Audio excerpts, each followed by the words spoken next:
이 계시의 말씀을 봉독할 때 살아계신 하나님의 음성을 들을 수 있기를 바랍니다. 말씀이 육신이 되어 우리 가운데 거하심에 우리가 그의 영광을 보니 아버지의 독생자의 영광이요 은혜와 진리가 충만하더라. 요한이 그에 대하여 증언하여 외쳐 이르되 내가 전에 말하기를 내 뒤에 오시는 이가 나보다 앞선 것은 나보다 먼저 계심이라 한 것이 이 사람을 가리킴이라 하니라. 우리가 다 그의 충만한 데서 받으니 은혜 위에 은혜로라. 율법은 모세로 말미암아 주어진 것이요 은혜와 진리는 예수 그리스도로 말미암아 온 것이라. 본래 하나님을 본 사람이 없으되 아버지 품속에 있는 독생하신 하나님이 나타내셨느니라. 아멘. 전달하려고 할 때에 언어를 사용을 합니다.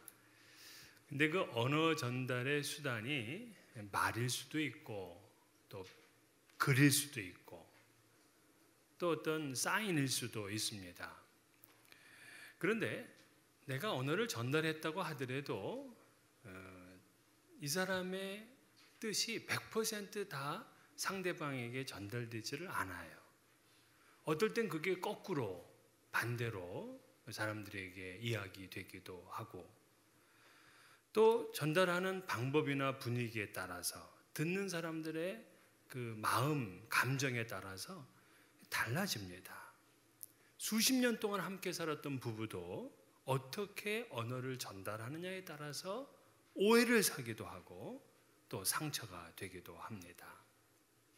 이러한 문제들을 우리는 커뮤니케이션의 문제라 이렇게 말하죠.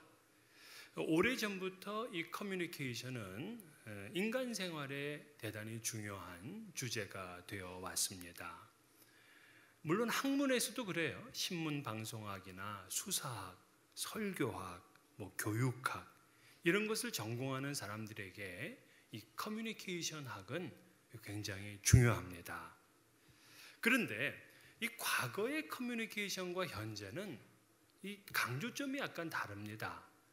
과거의 커뮤니케이션은 이 내용, 무엇을 전달할 것인가 여기에 더 많은 강조점을 두었습니다. 그래서 어떤 목표가 정해지게 되면 교과 내용을 어떻게 만들고 교과 과정을 어떻게 편성하느냐 이게 대단히 중요한 문제였어요. 그러나 현대로 들어오게 되면서 what보다는 how, 어떻게 전달할 것인가 하는 것에 더 많은 이제 관심을 갖게 됐습니다. 예를 들어서 이런 거죠. 시각장애인을 도웁시다. 이것이 오늘 교과의 목표라고 한다면 어떤 선생님은 그러죠. 야, 연습장에다가 이거 100번씩 써와라. 그렇게 해서 숙제검사를 하면서 가르치는 선생님이 있고 또 어떤 선생님은 시각장애자가 길을 건너는데 차를 미쳐보지 못해서 굉장히 위험한 그런 위기를 당하게 되는 비디오를 보여주면서 또 아이들에게 한번 토론을 시킬 수도 있습니다. 또 어떤 선생님은 아이들 한 명을 불러내가지고서 그 눈을 가린 다음에 한 5분 동안 네가 교실을 돌아봐라. 그러고 나서는 그에게 체험담을 이야기하고 우리가 어떻게 이런 사람을 도울 것인지를 한번 논의해 볼 수 있을 겁니다. 또 어떤 선생님은 진짜 시각장애인을 모셔다가 당신이 힘들고 어려운 일이 뭔지 듣고 그분을 도와주는 게 뭔지를 그분의 입을 통해서 들을 수가 있어요. 그러니까 내용은 분명한데 방법을 어떻게 하느냐에 따라서 관심과 참여도 달라져요. 하나님도 인간과 커뮤니케이션을 합니다. 커뮤니케이션의 내용은 이미 우리에게 말씀을 해 주었어요.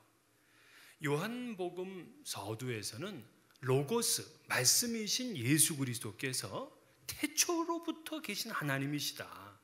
그로 말미암아 모든 만물이 지어지게 되었다. 또한 어둠의 세상에 그리스도께서 참 빛으로 오셨다. 모든 만물이 그로부터 지음을 받았기 때문에 싫든 좋든 이 만물은 그리스도와 연결이 되어 있어요. 관계를 갖게 되었습니다. 그런데 문제가 생겼는데 죄로 인해서 주님과 좋았던 그 관계가 끊어지게 되었다는 거예요. 이사야 선지자는 이렇게 얘기합니다. 오직 너희 죄악이 너희와 너희 하나님 사이를 갈라놓았고 너희 죄가 그의 얼굴을 가리어서 너희에게서 듣지 않으시게 함이니라. 그러니까 인간의 죄로 인해서 하나님과 인간 사이에는 무너질 수 없는 벽이 생기게 되었어요. 그래서 인간은 결국 죄의 삭신, 사망으로 끝나게 되어 있는 절망적이고 비참한 존재가 됐습니다. 그런데 이 기쁜 소식, 복음을 전하는 요한복음서에는 그 서문에서 말씀이신 예수 그리스도 안에 그 생명이 있다는 거예요. 그걸 선포합니다. 그 생명을 붙들기만 하면 어둠, 혼돈, 공허에서 벗어날 수가 있어요. 하나님 자녀의 권세를 얻어요. 영생의 삶을 살고 빛으로 나오게 됩니다. 정말 이건 환상적이고 너무 놀라운 소식이에요. 그 어떠한 우리가 듣는 소식도 이 소식보다 더 귀하고 더 놀라운 소식은 없어요. 죄인된 인간은 그 죄의 대가로 죽음밖에는 기대할 것이 없었습니다. 소망도 없고 또 약속도 내일도 없는 그렇게 살다가 멸망받아야 될 죄인들이었는데 예수 그리스도 안에 생명이 있고 그로 인해서 온 인류가 구원받고 영생을 얻을 수 있다 하는 이 말씀을 우리에게 주셨어요. 그런데 문제는 어떻게 그 생명을 얻느냐? 하나님께서 우리에게 생명을 주시고 우리를 하나님의 자녀의 권세를 주셨다 하는 내용은 알겠는데 어떻게 우리에게 이러한 영생과 구원의 복을 주실 것인가? 하나님께서 우리에게 생명을 주시고자 하는 그 노하우, 그거는 사실 인류가 상상할 수 없었던 탁월한 것이었습니다. 그것이 바로 성탄이었어요. 오늘 14절에 말씀이 육신이 되어 우리 가운데 거하심에, 즉 로고스이신 예수님이 육신의 몸을 입고 우리와 함께 계신다는 거예요. 사도 요한은 이 말씀을 정말 가슴이 떨려가면서 이 글을 기록했을 겁니다. 어떻게 하나님이 인간이 되시냐고요. 지금까지 인류가 범해온 죄악들은 인간을 신으로 만드는 일이었습니다. 그런데 우리 기독교는 하나님이 인간이 되셨다는 거예요. 하나님의 열정적인 사랑 때문이죠. 하나님의 그 걷잡을 수 없는 파토스가 로고스이신 예수 그리스도를 이 땅에 태어나게 하신 겁니다. 그래서 그 누구도 생각해 보지 못했던 이 성탄이라는 하나님의 탁월하신 커뮤니케이션을 통해서 우리는 구원을 받고 영생을 얻게 되었어요. 그래서 우리는 성탄의 이야기 속에서 하나님이 인간과 커뮤니케이션하는 방법을 알 수가 있어요. 이 방법 속에 생명이 일어나고 구원의 역사가 나타나고 기적이 있습니다. 오늘 우리도 이 세상에서 커뮤니케이션하며 삽니다. 눈을 뜨면서부터 그날 하룻밤 잠을 들 때까지 계속 커뮤니케이션을 해요. 그래서 하나님의 이 커뮤니케이션 방법을 우리가 익힌다면 우리 삶 가운데서도 생명과 구원과 기적의 역사가 나타날 줄을 믿으시기를 바랍니다. 자, 하나님은 어떻게 우리와 커뮤니케이션 하느냐? 그 첫째가 눈높이를 맞춤으로 해요. 눈높이를 맞춰요. 소통, 이 커뮤니케이션이라는 이 단어는요, 원래 라틴어 코뮤니스라는 말에서 왔어요. 이 코뮤니스는 무슨 뜻이냐면 영어로 커먼이에요. 그러니까 공통의 이런 뜻입니다. 그러니까 무언가를 전달하려면은 서로 공통된 뭔가가 있어야 됩니다. 우리 자녀들이 어릴 때는 이 말을 잘 듣다가 청소년이 되면은 이 친구의 말을 더 잘 듣습니다. 왜냐하면 친구들하고는 공통된 동질감이 있어요. 그래서 부모의 말보다는 친구들의 말을 더 소중하게 생각을 합니다. 서로 커뮤니케이션이 되기 때문에 그러죠. 눈높이가 맞기 때문에 그렇습니다. 근데 대부분의 부모들은 아이들에게 눈높이를 맞추려는 것보다는 아이들의 눈높이를 어른에게까지 끌어올리려고 그러죠. 이때 비교적 수능적인 아이라면 참 부모님 말씀을 잘 듣고 잘 따라하지만 대부분 자녀들은 방에 들어가면 속상해합니다. 우리 아빠 엄마는 날 너무 몰라. 사랑은 뭐냐? 눈높이를 맞추는 것입니다. 그의 문제를 이해하고 그의 고민을 그의 위치에서 들어주는 거예요. 성자 예수님께서 인간의 몸을 입고 오신 이 성탄은 바로 주님의 눈높이 사랑의 핵심입니다. 하나님께서는 죄 지은 인간을 향해서 계속해서 그분의 공의만을 주장하지 않았어요. 그분의 거룩만을 내세우질 않았습니다. 오히려 하나님이 인간의 몸을 입고 우리와 똑같이 시험을 받으시고 우리가 똑같이 당하는 그러한 유혹과 고통을 함께 겪으셨습니다. 슬픔을 당한 자에게 가장 큰 위로는 함께 울어주는 거라고 하잖아요. 하나님께서는 우리와 울어주시기 위해서 오신 거예요. 우리와 함께 웃으시려고 오신 겁니다. 하나님의 사랑은 눈높이기 때문에 그래요. 그렇기 때문에 정말 나의 고통은 아무도 몰라라고 하지만 우리 주님은 우리의 고통, 상처, 두려움, 우울한 것, 고민과 시험을 다 이해하십니다. 우리의 눈물을 보시면 함께 울어주시는 분이세요. 이것이 하나님의 커뮤니케이션입니다. 두 번째 하나님의 커뮤니케이션 방법은요, 드러냄으로 하세요. 이거를 신학적인 용어로는 계시라고 합니다.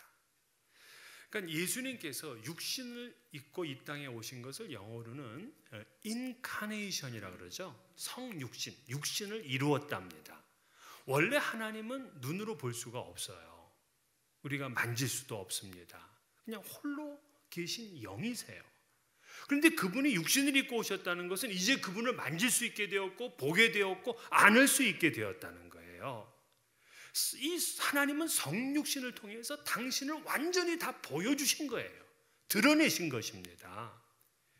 그래서 하나님은 숨어 계신 분이 아니라 비밀스럽게 자신을 감추고 계신 분이 아니라 자신을 나타내 보여주신 분이에요.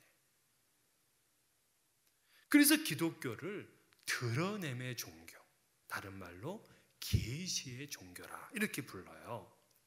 물론 구약 성경에서도 하나님은 여러 번 자신을 드러내셨어요. 자연 만물을 통해서도 또 아브라함과 모세, 선지자들을 통해서도 자신을 드러내셨지만 이 성탄만큼 하나님을 완전하게 드러내 보여주신 사건이 없어요. 빌립이 그랬죠. 우리에게 하나님을 보여주십시오 하고 예수님께 말하니까 예수님이 뭐라 그래요? 나를 본 자는 아버지를 보았거늘 이라고 말씀을 하셨습니다. 구약의 신앙인들은 하나님을 보지를 못했다고요. 예수 그리스도께서 육신을 입고 오심으로 우리에게 자신을 다 드러내셨어요. 그래서 18절에 이렇게 말하는 겁니다. 본래 하나님을 본 사람이 없으되 아버지 품속에 있는 독생하신 하나님이 나타내셨느니라. 독생하신 하나님 바로 예수 그리스도죠. 예수 그리스도가 하나님을 나타내셨다 이렇게 말하고 있어요. 그래서 기독교는 비밀이 없는 종교예요. 다 드러냅니다. 그래서 이 기독교에는 감추어진 비밀이 없어요. 존재하지 않아요. 우리는 뭔가 히든 카드를 가지고 있어야 나중에 역전시킬 수 있다고 생각하는데 하나님은 히든 카드가 없어요. 다 보여주셨습니다. 그래서 우리는 그분이 이미 보여주신 것을 가지고 구원을 받고 영생을 얻는 거예요. 근데 왜 이단에 빠지는 줄 아십니까? 묘하게도 드러나지 않은 것만을 자꾸 관심을 가져요. 부흥사들이 와가지고서 우주의 신비, 영생의 비밀 자꾸 그런 얘기를 하잖아요. 그러면서 비밀 그러면 여러분이 이해하셔야 돼. 저분 비밀이 많은 사람이다. 이렇게 이해하셔야 돼. 하나님의 방법은 그런 게 아니잖아요. 다 드러내셨어요. 여러분들이 이러한 하나님의 커뮤니케이션 방법만 안다면 이미 우리는 하나님이 드러내 보여주신 이 계시의 책 성경만으로도 우리는 구원받고 영생을 얻는다는 사실을 확실히 알아. 그래서 흔들리지 않는 거예요. 그래서 자꾸 따라다니질 않는 겁니다. 어리석은 사람은 하나님이 보여주신 것에는 별로 관심이 없고 보여주지 않은 것에만 그저 열심을 내요.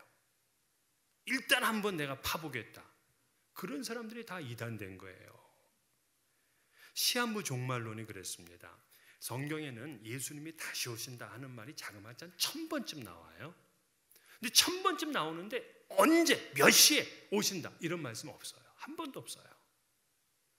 그런데 1000번 나온 거에는 관심이 없고 하나님이 언제 오실 거냐, 몇 월 며칠 몇 년도에 오실 거냐, 그거에만 그냥 관심을 갖고 또 그거 풀어주면은 이 사람이 진짜인가 보다 하고 따라가. 그래서 여러분 잘 아시죠? 1992년 시한부 종말론 그 다미선 교회가 한국에서 그냥 굉장히 큰 사회적인 문제를 일으켰어요. 교인들이 많이 빠져나갔다고요. 거기 가서 흰옷 입고 10월 28일 날 기다리는 겁니다. 12시에. 그런데 안 왔어. 그래가지고 이들이 실망을 했죠. 이 교주 이장님은 여러분들의 믿음이 안 돼가지고 주님이 오시려다가 취소하셨다고 말이야. 그러면서 그냥 믿음이 없다고 책망을 했습니다. 그리고 자기는 어때? 주님 오신데 무슨 재산이 필요하냐고 재산 다 받아가지고 자기는 3년 만기 채권을 그냥 쌓아놓고 기다리고 있는 거야. 그런데 왜 빠지냐고요. 하나님이 드러내신 것이 있고 드러내지 않으신 것이 있어요. 그런데 드러내지 않은 거는 별로 중요하지 않다는 얘기야. 드러낸 것만 가지고 너희 살아라는 거예요. 우리는 드러낸 것만으로 충분히 그것을 받아들이면 구원받고 영생을 얻어. 하나님의 자녀가 되고 생명을 얻는데 무슨 특수한 뭐 비밀이나 비결이 없어요. 언제나 주님은 다 드러내세요. 그래서 그 주님을 믿는 우리들의 삶도 투명해야 돼요. 교회도 사실은 투명해야 돼. 당회가 다 끝난 다음에 이거 비밀입니다. 다 이런 교회들마다 다 좀 건강하지를 못하잖아요. 가정도 마찬가지입니다. 가정에서 이 비밀이 많은 가족들은요 행복하지를 못해요.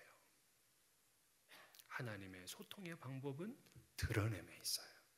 그래서 여러분 히든카드 가지 마시고 그렇게 대화하고 그렇게 만나셔야 됩니다. 세 번째, 하나님의 소통의 방법은 은혜와 진리예요. 17절에 보게 되면 율법은 모세로 말미암아 주어진 것이요 은혜와 진리는 예수 그리스도로 말미암아 온 것이라. 자, 예수님의 성탄은 율법을 따라오신 것이 아니라 은혜와 진리를 따라오셨어요. 하나님께서 율법으로다가 우리를 갖다가 하나하나 전부 정죄하셨다면 우리는 감당하지를 못해요. 여기 올 수가 없어요. 다 멸망을 받습니다. 그런데 예수님은 은혜가 충만하신 분이야. 은혜는 카리스잖아요. 카리스는 뭐냐? 받을 자격이 없는 사람에게 주시는 선물, 이걸 카리스라 그래요. 그러니까 우리는 당연히 구원받고 영생을 얻을 수가 없는 죄인이지만 선물로 우리 하나님께서 예수 그리스도를 보내주셨어요. 그래서 16절에 뭐라 그래요? 우리가 다 그의 충만한 데서 받으니 은혜 위에 은혜로라. 우리 주님은 충만하신 분이에요. 그래서 그분이 이 땅에 오신 것은 은혜 위에 더 은혜인 것입니다. 사람에게 생명을 주신 것은 율법이 아니라 은혜 때문이었어요. 물론 은혜의 주장을 너무 지나치게 하는 분들도 있어요.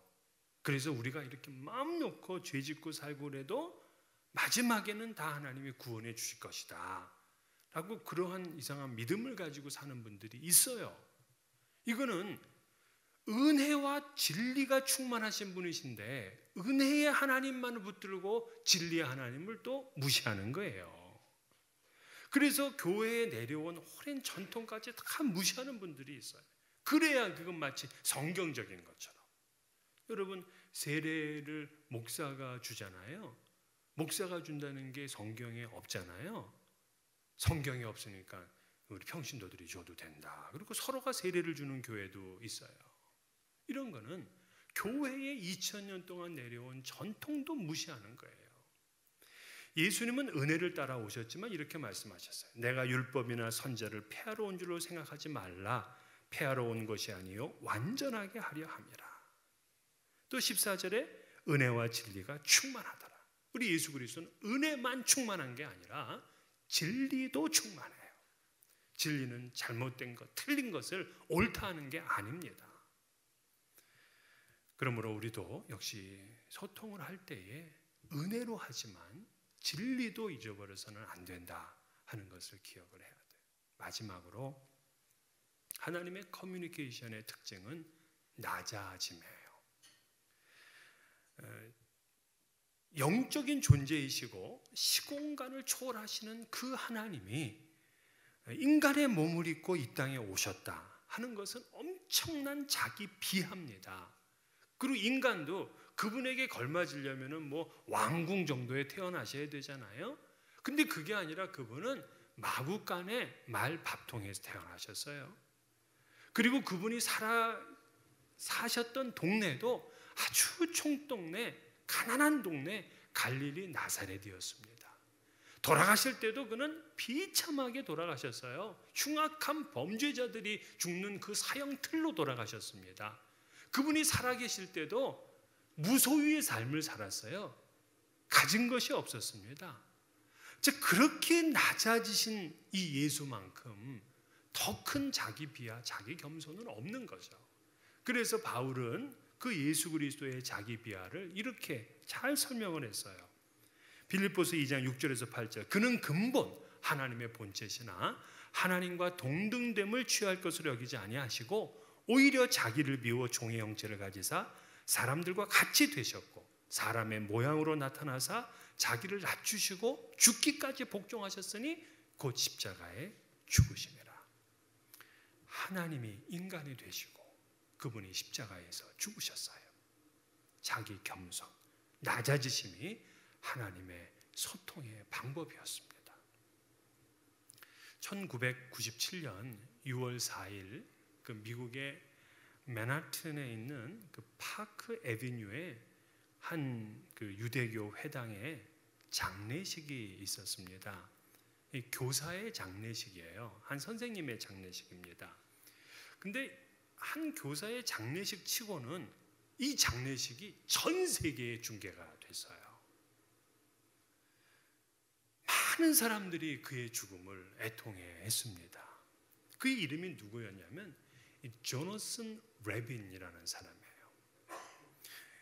그는 마약 밀매꾼에게 살해를 당했는데 그를 죽인 이 살인자가 이 선생님의 제자였어요. 이 범인은 선생님께 찾아가서 이 돈을 요구했습니다. 근데 이 선생님은 이거를 마약으로 쓸 줄 아셔. 그래서 줄 수가 없었어요. 그랬더니 이 선생님의 신용카드를 강제로 빼앗고 이 비밀번호를 알기 위해서 계속 칼로 찌른 겁니다. 그러다가 나중에는 자기가 탄로날까 봐서 이 총으로다가 머리를 관통시켜서 살해를 했습니다. 그런데 그가 뉴스에 초점을 받은 것은 이분이 학생에게 그 살해된 교사이기 때문에 세상에 관심을 받은 게 아니라 그가 누구였냐면 당시 세계 최대 미디어 그룹 이 타임 워너의 제럴드 레빈 회장의 아들이었기 때문에 그랬습니다. 당시 타임 워너는 TV, 영화, 음악, 출판, 스포츠, 멀티미디어 복합 그 그룹이었어요. 타임즈, 라이프, 또 피플, 포춘 이런 이 대단한 잡지들을 출판하는 회사였고요. 또 HBO, 또 워너 브라더스 같은 그런 아주 출중한 계열사들을 갖고 있는 회사였어요. 그 당시 1년 매출이 $20 빌리언 였습니다. 이 거대한 재벌의 2세인 이 조나스는 그 아버지에게 찾아가서 나는 네빈 회장의 아들이 아닌 조나슨의 인생을 살겠다 선언을 하고서 그는 뉴욕의 브롱스에 있는 이 테프트 고등학교에서 교사로 살았어요. 방 한 칸짜리 임대 아파트에서 살았고요. 그가 남긴 재산은 고작해야 그동안의 봉급을 아껴두었던 그 예금 통장이었고요. 그런데도 그는 항상 학생들에게 자신감과 희망을 주고 또 자신의 교사 봉급을 털어서 가난한 학생들에게 이 옷을 사주고 또 학생들이 공부를 잘 못하게 되면 점심시간을 쪼개서 그 학생들에게 개인 지도까지 해주었던 그러한 선생님이었습니다. 이처럼 헌신적인 삶을 살다가 그는 31살 나이에 살해당해서 죽었어요. 마음만 먹으면 뭐든지 할 수 있었던 그가 어떻게 무명의 교사로 살아가면서 기쁘게 생활할 수 있었을까? 그래서 많은 사람들이 그를 동정하고 그를 존경했습니다. 이처럼 거대한 회장의 그 아들 평교사가 됐다. 이것만도 우리는 굉장한 뉴스거리죠. 엄청난 자기 포기입니다. 그런데 주님은 만물의 창조주이시라고요. 모든 것의 주인이십니다. 그분이 이 땅에 육신을 입고 오셨습니다. 이 성탄의 사건은 그 어떤 것과도 그 누구와도 비교할 수가 없는 낮아짐의 사건이었어요. 이것이 하나님의 커뮤니케이션입니다. 이로 인해서 우리가 생명을 얻은 거예요. 그러므로 주님께서 4가지의 커뮤니케이션 방법, 눈높이를 맞춥니다. 자신을 다 드러냅니다. 은혜와 진리로 그리고 낮아지심으로 소통합니다. 이 전달의 효과는 그러나 쌍방적이어야 돼요. 우리도 응답해야 됩니다. 그래서 이 요한복음서에는 하나님이 세상을 이처럼 사랑하사 독생자를 주셨으니 이는 그를 믿는 자마다 멸망하지 않고 영생을 얻게 하려 하심이라고 약속을 했어요. 오늘 우리는 믿어야 됩니다. 그분을 영접해야 됩니다. 그러면 우리의 삶에 놀라운 기적이 일어나는 거예요. 또 여러분도 여러분의 가정과 또 이제 앞으로 우리 교회와 세상에 나가서 하나님의 커뮤니케이션 방법을 따라 살아보세요. 그 안에 생명과 기적이 나타납니다. 그런 역사가 여러분 모두에게 함께 하시기를 주의 이름으로 축원합니다.